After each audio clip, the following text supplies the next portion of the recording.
ഓം നമോ ഭഗവതേ വാസുദേവായ. താവത്വന്മനസൈവ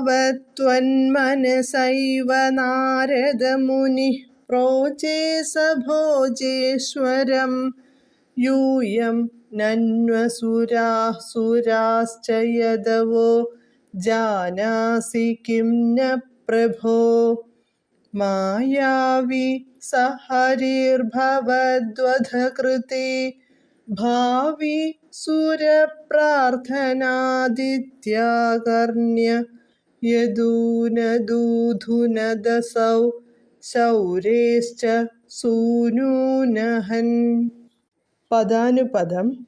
താവത് അക്കാലത്ത്, ത്വന്മനസ ഏവ അങ്ങയുടെ മനസ്സറിഞ്ഞു തന്നെ, സഹ നാരദമുനിഹി ആ നാരദ മഹർഷി, ഭോജേശ്വരം ഭോജരാജാവിനോട് കംസനോട് പ്രോചേ പറഞ്ഞു, യൂയം നിങ്ങൾ, അസുരാഃ യാദവ സുരാഃ ച നനു അസുരാംശന്മാരും യാദവർ ദേവാംശന്മാരും ആണല്ലോ പ്രഭോ, അല്ലയോ പ്രഭോ.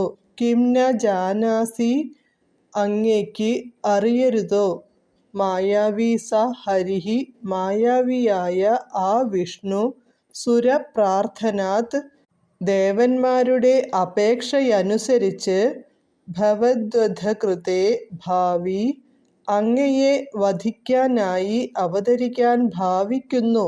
ഇതി ഇങ്ങനെ, ആകർണ്യ കേട്ടിട്ട്, അസൗ അവരെ, യാദവരെ, യദൂൻ അദൂധുനത് അവിടെ നിന്ന് ഓടിച്ചു, ശൗരേഹേ വസുദേവരുടെ, സൂനൂൻ കുട്ടികളെ, അഹൻ ച കൊല്ലുകയും ചെയ്തു. വിവർത്തനം.